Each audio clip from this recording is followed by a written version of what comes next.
할렐루야. 예, 하나님의 크신 은혜와 사랑이 우리 가운데 충만한 줄 믿습니다.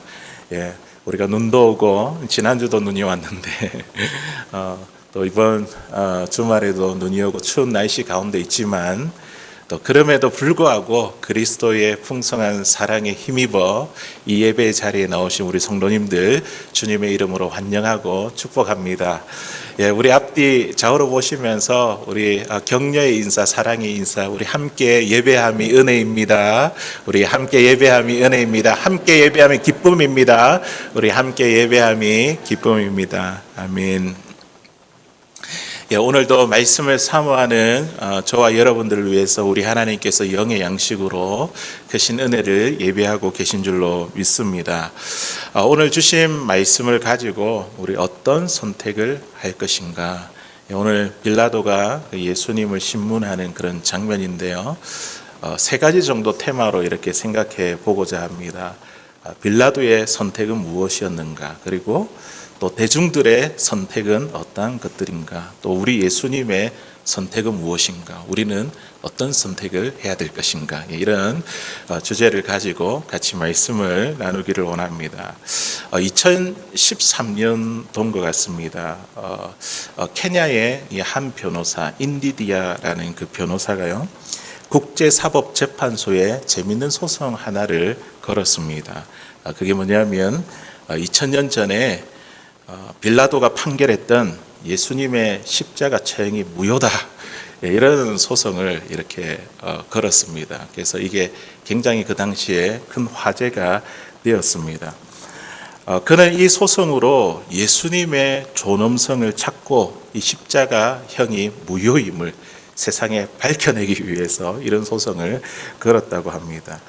그 결과, 그 결론은 어떻게 났는지 알려지지 않고 있지만, 이 빌라도의 재판은요, 역사 속에서 끊임없이 이야기되고 회자되고 있습니다. 그리고 이 재판이 주고 있는 이 구원사적인 의미가 굉장히 크죠. 그렇기 때문에 우리가 매주일마다 예배를 드릴 때마다 사도신경에 신앙 고백을 드릴 때에 누가 나옵니까? 빌라도가 나오잖아요. 빌라도. 본디오 빌라도에게 고난을 받으시고, 오늘도 그렇게 빌라도가 들어갔죠. 예. 빌라도가 아주 멀리 있는 사람 같지만 이렇게 일주일에 한 번은 꼭 회자될 정도로 우리와 가까이 있는 사람입니다. 그런데 이분이 누구인지에 대한 인포메이션이 그렇게 많지가 않습니다. 그래서 이 빌라도가 좀 어떠한 사람인지 제가 좀 역사적으로 그 부분에 대해서 조금 이렇게 살펴보았습니다. 빌라도라는 그 이름의 뜻은 창을 가진 자, 이런 뜻을 가지고 있습니다. 그런데 정말 이분의 이름처럼 항상 창을 휴대해 다녔고, 그리고 이 창을 참 잘 다루는 그런 자였다고 이야기합니다. 그때 당시 이 유다 총독의 임기가 5년인데 빌라도는 10년을 거기에 재임하면서 유다를 다스렸습니다. 빌라도가 오랫동안 이 유대를 다스렸지만 유대인들의 마음을 얻지 못했습니다. 몇 가지 이유가 있는데 그 중에 한 가지가 로마 황제의 얼굴을 그려진 이 깃발을 예루살렘 성에 이렇게 꽂았습니다. 그리고는 사람들에게 이거를 이제 숭배하라고 그렇게 강요했던 것이죠. 로마 정부에는, 황제에게는 되게 좋은 일이지만 유대인들은 여호와 하나님을 믿는 유일신 사상을 갖고 있는 자들이지 않습니까? 그러니까 격렬하게 저항을 했고 5일 만에 이 명령을 철회하게 되었습니다. 그리고 이 빌라도는요, 민중 봉기가 일어날 것을 항상 대비해서 삼엄한 경비를 지시했다고 합니다.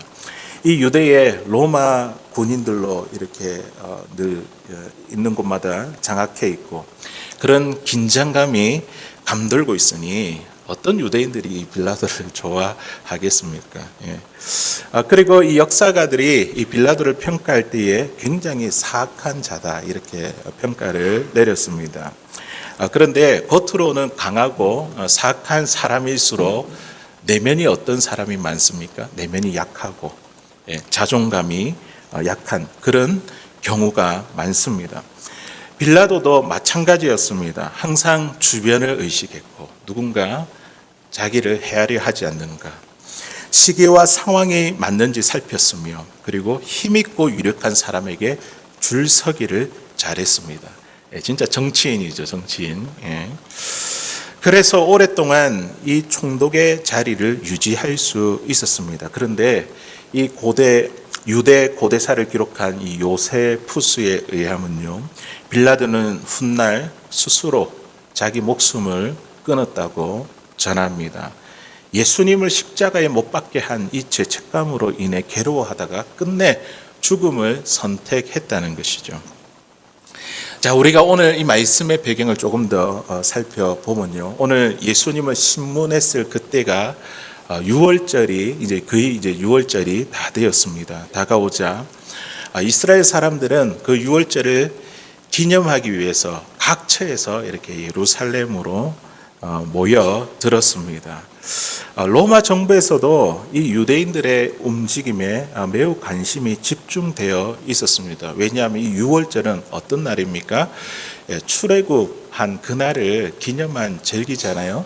어떻게 보면 탈애굽, 그리고 그 애굽에서 해방된 그날을 기념하는 날인데, 지금 이스라엘이 로마의 속국으로 있으니까 혹시나 그들이 이거를 기념하면서 자기들에게 봉기라도 들지 않을까, 이런 밀란이 생기지 않을까, 아주 촉각이 곤두세워진 그런 상황, 민감한 시기였습니다.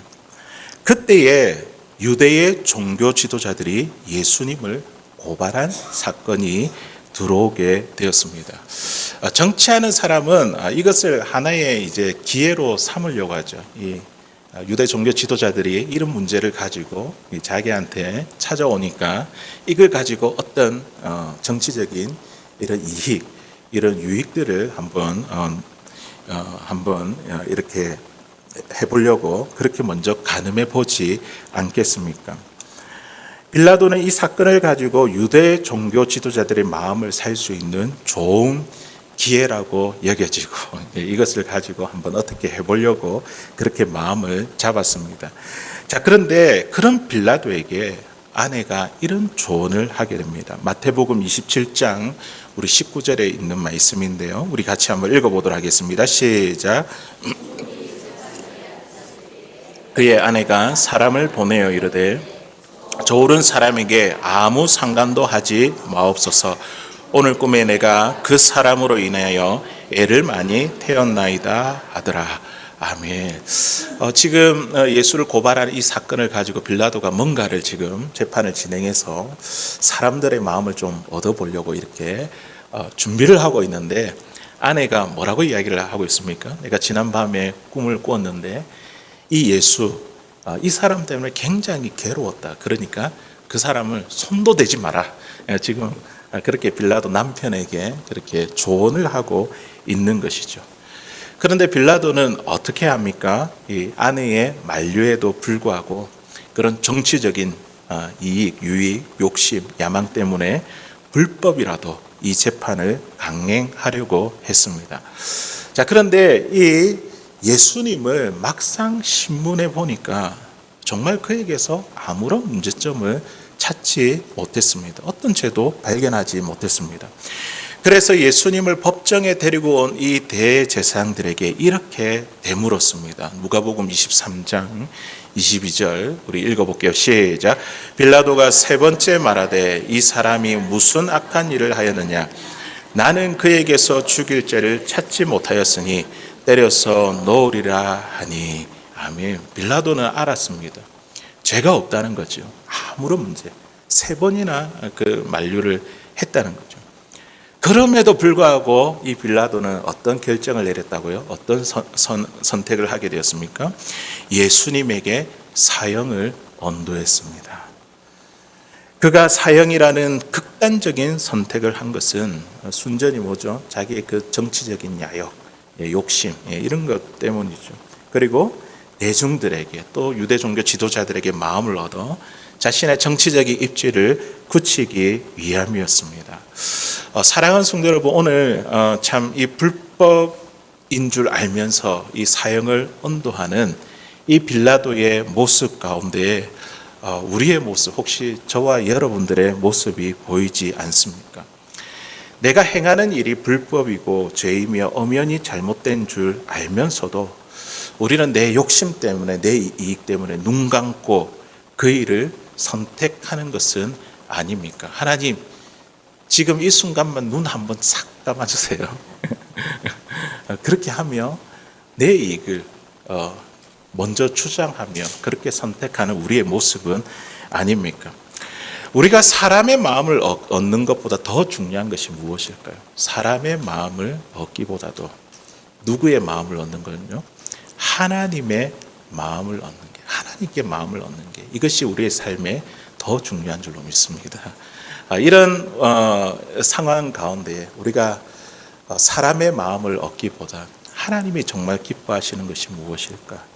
하나님께 마음을 얻는 그 일에 선택할 수 있는, 그 일에 우리가 그 일을 집중하고 그 일에 선택할 수 있는 사랑하는 저와 여러분들 될 수 있기를 바랍니다. 명절이 되면 오늘 말씀 보니까 백성들의 요구에 따라 제수 한 사람을 놓아주는 그런 전례가 그들에게 있었습니다. 그래서 빌라도가 그들에게 제안을 하죠. 예수인가 아니면 바라바인가? 예수인가 바라바인가?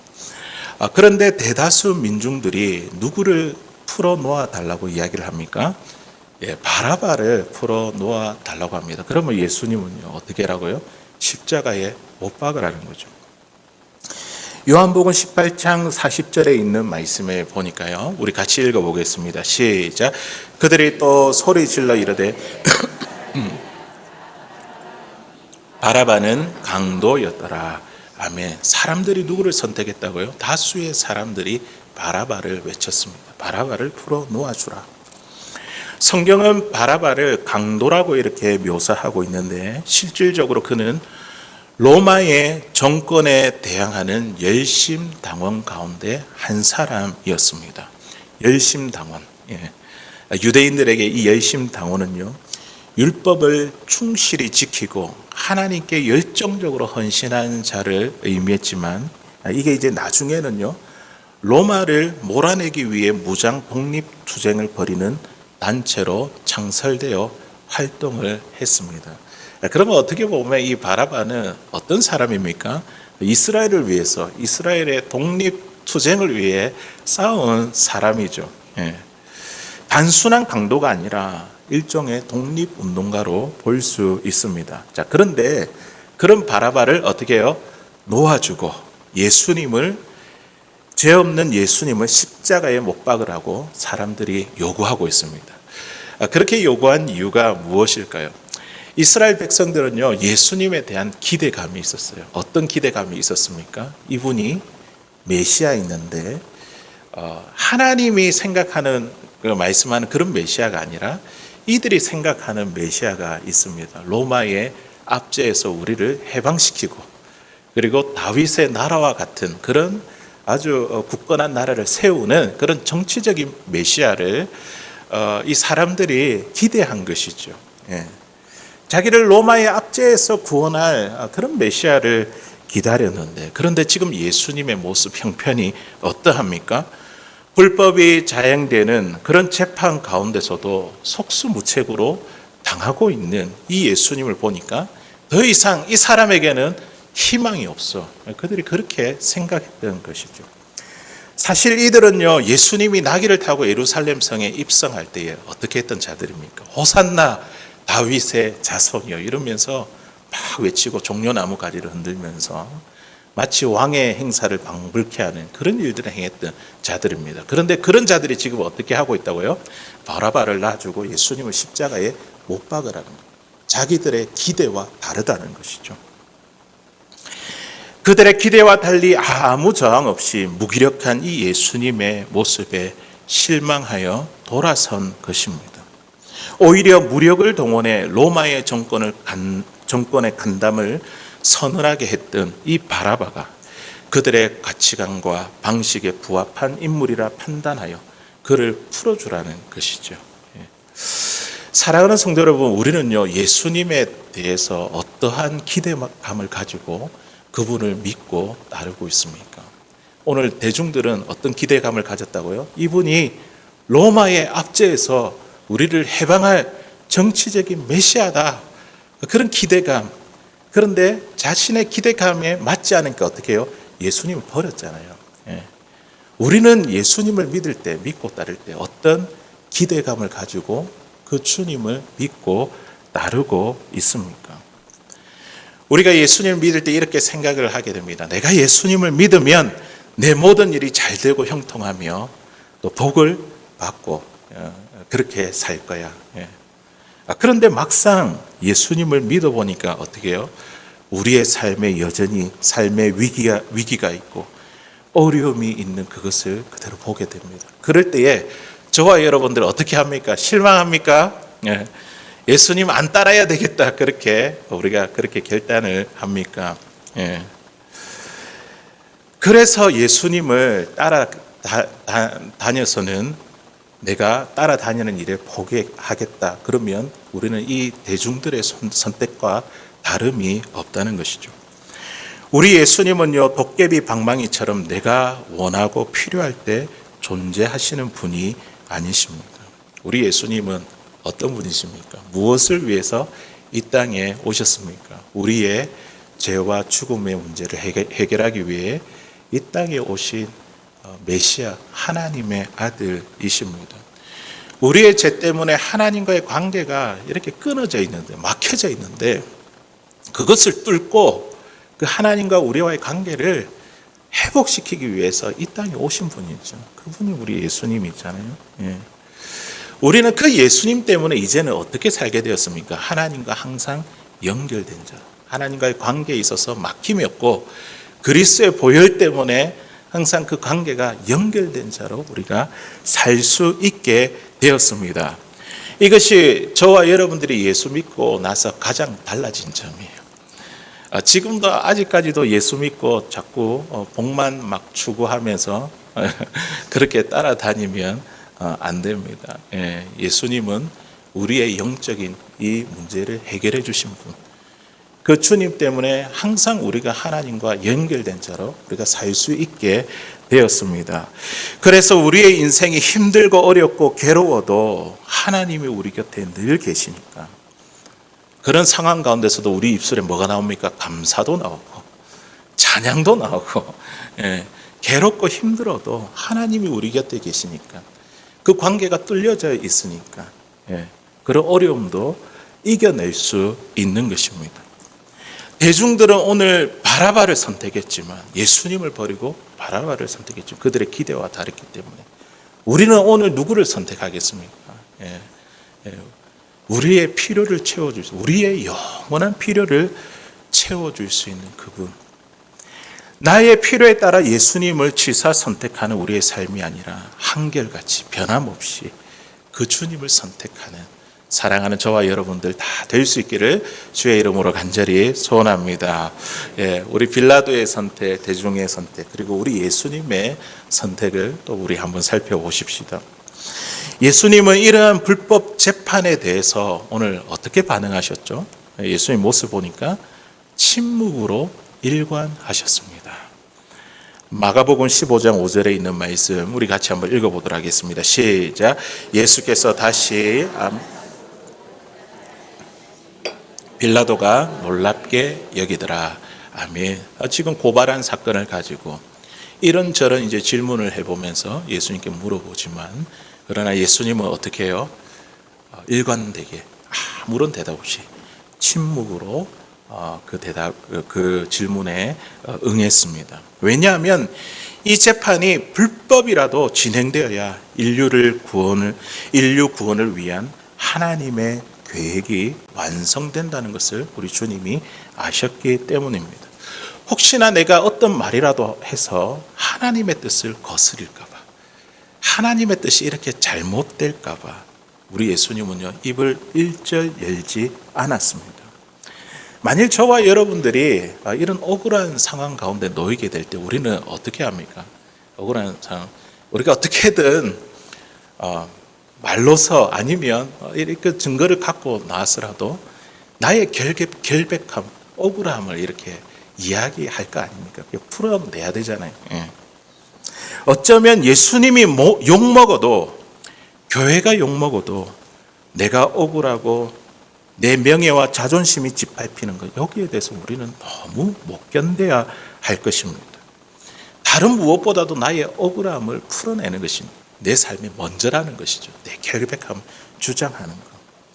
그런데 우리 예수님은 어떻게 하셨습니까? 자신의 억울함보다 오직 하나님의 말씀을 이루는데, 오직 하나님의 말씀, 그것이 이루어지는 데만 그의 삶에 초점을 맞추셨습니다. 내가 억울하다고 뭔가 이야기를 하면 그 뜻을 거스를까 봐. 그것이 예수님의 일생의 지향점이셨습니다. 도달하고자 하는 목적. 내 억울함보다 더 중요한 것, 그것이 하나님의 말씀이고 하나님의 그 말씀을 이루는 것이라는 거죠. 그런 예수님에게 지금 빌라도가 이렇게 묻습니다. 네가 유대인의 왕이냐? 네가 유대인의 왕이냐? 예수님 뭐라고 말씀합니까? 옳도다, 이렇게 말씀하시죠. 이 질문은 사실상 예수님이 유대인의 왕이라는 그 십자가의 위에 팻말을 단 채 십자가에 죽으시는 중요한 근거가 되었습니다. 또 이 말은요, 로마 황제에게 도전하는 그런 발언이기도 했죠. 그리고 이 질문을 기점으로 빌라도의 신문은요, 점점 미궁으로, 안개 속으로 빠지게 됩니다. 유대인의 왕이냐? 네 말이 옳도다. 점점 신문하면 할수록 이분이 유대인의 왕일 뿐만 아니라 나의 왕이시고 우주의 왕이시고 만왕의 왕이신 게 더 분명해진 것이죠. 죄를 추궁하는 신문이어야 하는데 신문을 할수록 그에게 어떠한 죄도 찾을 수 없었기 때문입니다. 그런데도 빌라도는요, 결국 어떻게 해요? 옳은 것이냐, 이거보다도 대중의 선택을 따랐습니다. 물론 그의 선택의 이면에는요, 총독 자리를 유지하고자 하는 빌라도의 탐욕 또한 숨겨져 있습니다. 오늘날에도 정의로운 소수의 그 의견보다 다수의 의견에 의하여 그 진리가, 그 소수의 의견이 다수 때문에 매도당하는 그런 경우가 참 많습니다. 다수의 소리라 할지라도 그 다수의 소리가 언제나 옳은 것은 아닙니다. 역사를 보면 외로운 한 사람의 소리가 진실과 진리로 드러나는 경우가 비일비재한 것을 우리는 경험하게 됩니다. 우리 성경 구약에 나오는 노아를 한번 보십시오. 노아는요, 하나님의 약속 그 한 가지만을 가지고 산 위에 배를 만들었습니다. 비도 오지 않고 새파란 그 하늘 아래에서 오랜 기간 동안, 한 70에서 80년 이렇게 추정을 하더라고요. 그 오랜 기간 동안 그 배를 만들었습니다. 그리고 노아는요, 하나님이 말씀하셨기 때문에 그들에게 홍수가 올 것이라고 사람들에게 경고도 했을 것입니다. 하지만 많은 사람들로부터 들려오는 소리는 어떤 소리일까요? 비 한 방울도 나오지 않는데 저 산꼭대기에 재료를 가지고 올라가서 배를 짓고 있는 노아를 보면서 어떤 이야기를 하겠습니까? 미친 노인이라 하겠죠. 얼마나 많은 조롱을 받았을까요? 다수가 노아를 반대했지만 결국 40주야 40 밤낮으로 비가 내리고 홍수가 나서 노아 가족을 제외한 모든 사람들이 다 죽지 않습니까? 오늘날 세상 사람들이 우리 믿는 사람들을 조롱합니다. 일주일에 한 번 쉬는데 그날 좀 이렇게 가족들하고 모여가지고 좀 즐거운 시간도 갖고 레저도 하고 그런 것도 하고 좀 쉬면서 그렇게 하지, 왜 쉬지 않고 하루 종일 저렇게 교회에 가서 저렇게 살까? 참 답답하게 사네. 왜 저렇게 재미없게 살까? 예수가 밥 먹여줄까? 그런데 그 판단은 누가 합니까? 다수가 하는 것이 아니라 누가 한다고요? 하나님이 그 판단을 하십니다. 사도 바울은요, 하나님을 의로운 재판관으로 묘사했습니다. 하나님이 의로운 재판장이시다. 그는 로마의 이 법정에서 사형을 언도받았습니다. 그러나 그는 그 판결에 연연하지 않았습니다. 로마 황제의 판결을 뒤집을 수 있는 유일한 분이자 의로우신 재판장인 하나님을 바라보았기 때문입니다. 이 사도 바울이 이렇게 고백합니다. 우리 디모데후서 4장 8절에 있는 말씀 우리 같이 한번 읽어보겠습니다. 시작. 이제후로는 나를 위하여 의의 면류관이 예비되었으므로 주 곧 의로우신 재판장이 그날에 내게 주실 것이며 내게만 아니라 주의 나타나심을 사모하는 모든 자에게 도니라. 아멘. 지금 로마의 법정에서 사형이 언도되었어요. 로마 황제는 자기에게 사형을 언도했지만 우리 하나님은 나에게 무엇을 언도했습니까? 의의 면류관. 나에게 의의 면류관을 주실 것이다. 로마 황제가 진정한 재판장이 아니라 하나님이 의로운 재판장임을 그가 보고 고백하고 있습니다. 그런데 이게 사도 바울에게만 해당될까요? 이런 판결이요. 오늘 바울이 이렇게 이야기하죠. 내게만 아니라 주의 나타나심을 사모하는 모든 자에게 돕니다. 저와 여러분들도 마찬가지죠. 그렇기 때문에 우리는요, 사람들의 평가에, 세상의 평가에 일희일비하지 마시기를 바랍니다. 한편으로 기뻐하고 한편으로 슬퍼하지 않게 되기를 원합니다. 그들의 평가가 중요한 것이 아니라 누구의 평가가 중요해요? 하나님의 평가. 하나님이 우리의 의로운 재판장이 되십니다. 그 하나님께 우리의 삶의 평가를 맡기기를 바랍니다. 예수님이 빌라도의 재판장에서 침묵하신 이유는요, 정말 억울하기도 하겠지만 그런데 모든 평가를 누구에게요? 하나님께 맡겼기 때문이죠. 하나님 다 보고 계십니다. 하나님께 맡기셨기 때문입니다. 빌라도가 재판관이 아니라 하나님이 진정하고 영화로우시며 영원하시며 의로우신 재판관이심을 보았기 때문입니다. 우리에게 다수가 아니라 그 사람이 아니라 하나님이 우리의 의로운 재판장이 되십니다. 하나님이 우리 인생의 주인이십니다. 하나님이 나의 인생을 인도하시는 분이십니다. 그렇기 때문에 우리의 믿음이 깊어지면 깊어질수록 우리는요, 내 인생의 주인 대신 하나님께 우리의 삶을 맡기는 삶을 살아가게 됩니다. 왜냐하면 그 사람의 평가가 중요한 것이 아니라 하나님의 평가가 중요한 것이기 때문에 내 삶을 하나님께 맡겨드리게 된다는 것이죠.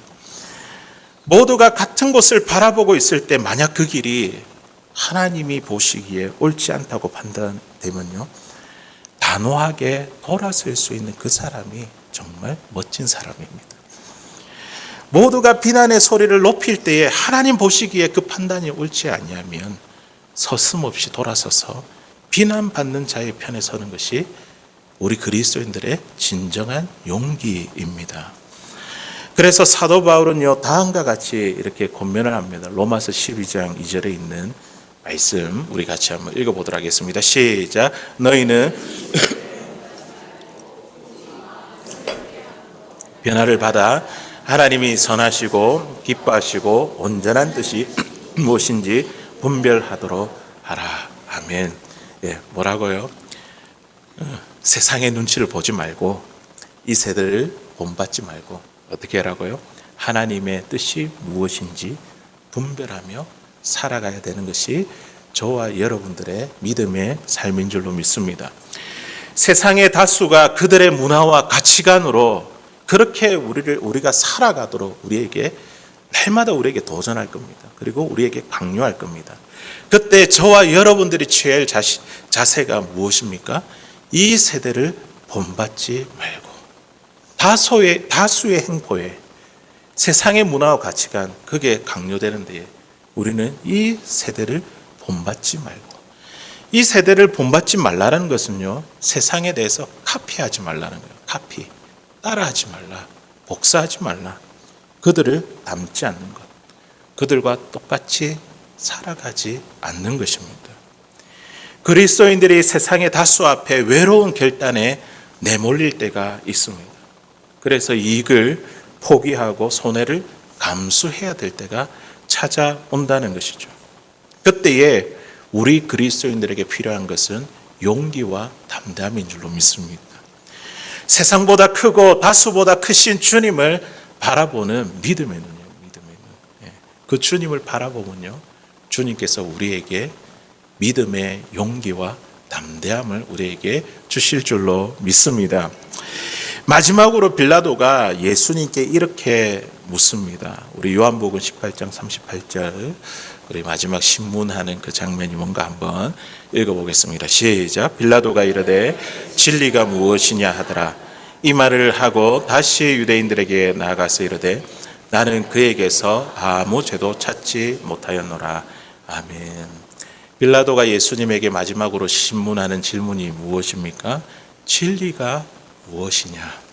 우리가 이 말씀 그대로를 이렇게 보면 빌라도가 진리에 대한 그런 목마름을 가지고 예수님께 질문한 것 같이 보입니다. 그런데 이 원문을 살펴보면 이 질문의 뉘앙스가 이렇습니다. 이 사람아, 진리가 밥 먹여주냐? 진리가 밥 먹여주냐? 이런 뜻에 가까운 질문입니다.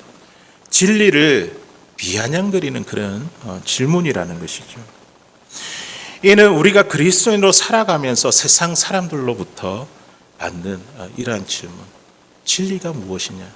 진리가 밥 먹여주냐? 이런 세상으로 하여금 우리 믿는 사람들이 비아냥거리는 질문을 들을 때가 많이 있다는 것이죠. 이 비아냥거리는 질문에 우리가 맞닥뜨려야 할 도전이 저와 여러분들에게 있습니다. 도대체 예수를 왜 믿냐? 예수가 밥 먹여주냐? 그리스도인으로 살아가는 우리가 세상으로 하여금 웃음거리가 될 때가 참 많이 있습니다. 교회에 매여 있는 우리의 모습을 보고 누군가는 그 눈에 참 답답하게 보입니다. 기도할 시간에, 예배할 시간에 나는 뭔가를 해보겠어, 이렇게 우리를 비아냥거리죠. 그러나 그리스도인들이 따라가야 할 것은 이런 다수의 목소리가 아닌 누구의 소리라고요? 하나님의 소리, 하나님의 말씀인 줄로 믿습니다. 하나님의 말씀이 우리의 삶의 유일한 가치이기 때문입니다. 우리가 삶으로 드리는 예배자로서 빌라도와 같은 그런 결단이 필요할 때 우리는 어떤 선택을 하겠습니까? 다수의 목소리를 듣고 거기에 선택하겠습니까? 아니면 오늘 예수님처럼 정말 하나라도 하나님의 뜻에 이렇게 잘못되지 않기 위해서 침묵으로 일관하는, 내가 억울해도 하나님의 그 말씀이 이루어지기를 원하는 그 예수님처럼 하나님의 말씀을 따르겠습니까?